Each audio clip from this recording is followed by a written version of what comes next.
We're a little bit more than halfway through 2025, and these are the knives I cannot stop picking up. First, we got to talk about the CRKT. This is the Q frame lock, and one thing I like about this bad boy, this is a titanium carbon fiber and just very capable Magna Cut blade knife that comes from a Richard Rogers design. He is iconic for making some crazy good designs. And the thing I like about this most, although Italian made, it just has this clunk to it and this fun factor to it that I cannot get enough of. The biggest thing I like about it is the fuller. It has a fuller, which allows for you deployment. You kind of get your nail up in that bad boy, flip it open, and then you're presented with this capable Magna Cut blade. 774 is the nomenclature for this. And the G10, excuse me, the carbon fiber and the titanium is really well done. The pocket clip feels really, really good.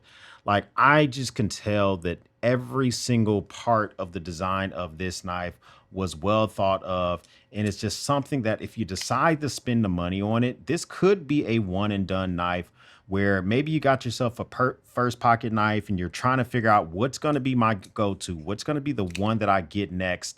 I could easily see this being something that you snatch up and you just thoroughly enjoy. Now, the one thing I like about this also, it is very competitive when it comes to price. You get in the carbon fiber, the titanium, and all of that coming in for around 250 bucks. Now, if we're looking in the world of Magna Cut with premium features, of course, you can go some stuff from Kershaw and some of their other competitors, but those are not going to be designed by Richard Rogers.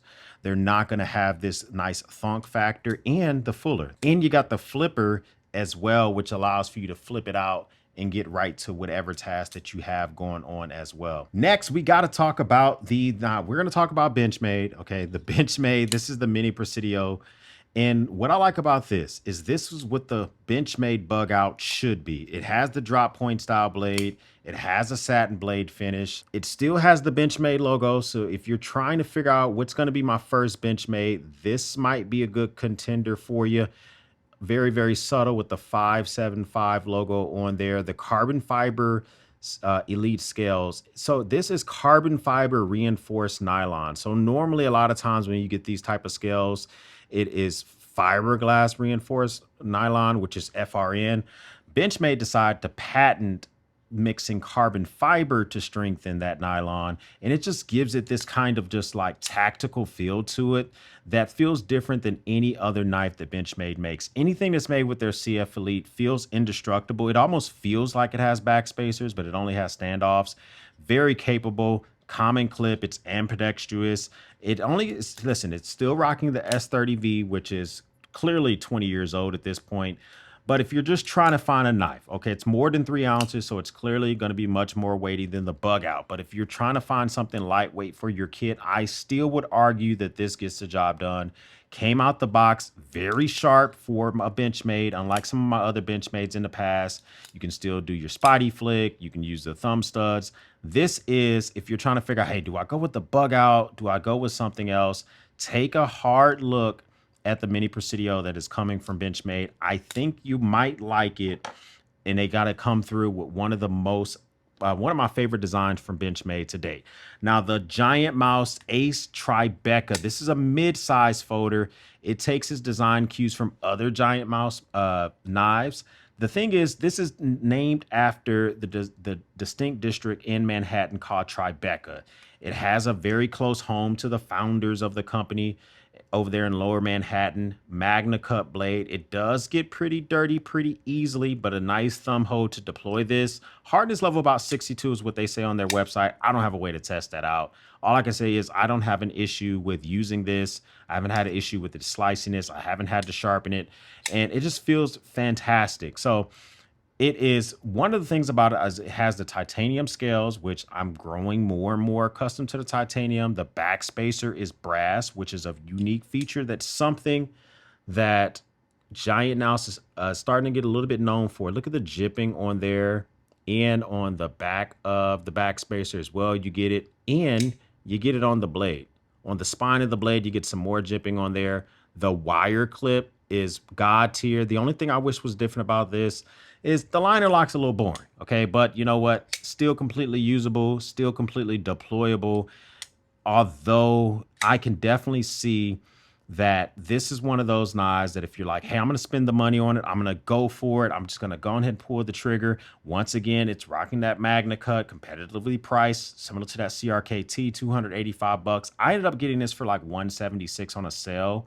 I'll link up any of this stuff down below to get the best pricing, because when I saw it at that price, I absolutely just wanted to snatch it up because I felt like it was a banger. Now, this is a extremely unique knife. This is the olive knife Lenta. This is coming in with a hardness level of 71 for the HRC. That's incredibly strong. You know why? Because it does have a tungsten carbine blade. So it's not Magna Cut. It's not S90V. It's not S35VN. Tungsten carbine is what they often use for the moldings at knife shops to mold their Magna Cut. They decided to actually make a knife out of this, and it is this probably has the most superior cutting performance of any knife that I own. And the Scandi grind on this makes it very, very enjoyable to use. You can use this for outdoor use. You can use this for everyday use. And I haven't had to sharpen it yet. I love the way, just look at the finish on the blade edge itself. I love what they're doing with this. I love the fact that they're being bold. This comes in a little bit over $300. I know I can get you a discount on this. And if you're looking for a unique folder with some of just the pivot points, the unique features, this is G10 scales, but this just feels like someone decided, I'm going to take a knife, I'm going to engineer as hard as I can, and this is the end result. And this is almost the one and done knife I would go with, other than tungsten carbon does not really want you to bang on this with a log. So if you're going to be doing some stupid stuff, this is not a steel, this is not a blade for that. But other than that, this is a balanced knife that I think is very good. And I'm excited to see what else they come out with Olive, because this is a really, really well knife. And then we got to round off the top 5. This is the Benchmade 710. Now, 2 Benchmades in my top 5 is a hard pill to swallow, but I'm a Benchmade sheep. I'm a Benchmade fanboy. This is the 710. And the thing I like about the 710 is you're going to get a recurve blade. It's a little bit more difficult to sharpen, but who cares? You got the Life Sharp warranty from Benchmade, and then you're going to get this coated blade. This marks the 25th anniversary of the Axis lock. This knife was the very first knife that Benchmade put the Axis lock on. So they decided to come out with this, and they've done a few features that changed it. So they've changed the way the Axis lock works on this. And they brought the ramp that you see on the pivot there. That ramp was originally on the narrows. They brought that ramp over to this knife, and it just makes it so much easier to actually get to that crossbar lock. I love it a lot. S90V on the blade, as you can see there. This has just some great features to it. Aluminum scales. It almost looks like it could be titanium, but they're aluminum scales. And it comes in multiple colors now. This is 100% made in America. If you're trying to figure out, hey, what do I get that's going to pay homage to Benchmade? What am I going to get to pay homage to their original design of the Axis lock? Now, so many companies make crossbar locks because of Benchmade. This is something that I could easily recommend. It's a big knife, though, 4 inches in length. That is the longest production knives that they make at Benchmade. Of course, the full size Crooked River is 4 inches as well. And then they also, I think, have the Adira that's almost 4 inches. They have the Adamas that's almost 4 inches. This is one of those knives that you're just going to put in work. That recurve makes you feel like you have just so much cutting edge because of the blade shape. And because of that Life Sharp warranty, I'm just going to send it in a Benchmade and let them figure out the sharpening part. I'm not even going to stress myself out over it. Let me give you a save round. This is a knife I keep finding myself going to more and more. It's just a little bit different of a knife. This is the CRKT Provoke EDC. Now, we got the Provoke design years ago, but then they decided to make it more of an EDC friendly knife instead of having that claw shape to it. You still get that Provoke mechanism, aluminum scales, D2 still on this, which is going to give you excellent edge retention, and it's lightweight.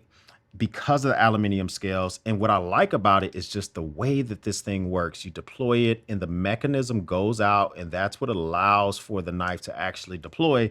It makes it a fun flippy knife, a party trick, and it just deploys with a little bit of light thumb pressure. And then next thing you know, you got a knife that you can use for a little bit of self-defense, but also switch it up, put it in your hand like normal, and you can use it for everyday tasks as well. Didn't make my top 5 mainly because although D2 is just fine for an EDC knife, I'm kind of becoming a premium steel knife snob, if that makes sense. But this is still a fantastic knife if you're looking for a unique kind of looker that's going to bring the attention to your pocket. That might be one for you. These are so far my top 5 plus one for 2025, and none of these came out in 2025. That just lets you know that there are some bangers that I have received in 2025, but they haven't made my list yet. What are your top knives that you cannot stop grabbing? Comment down below, and which one of these are your favorite that we display. First time stopping by, hit the subscribe button. I would love to have you a part of the battalion. If this is not your first time stopping by, well, thank you once again for watching me run my grape. For everyone else, we'll speak soon.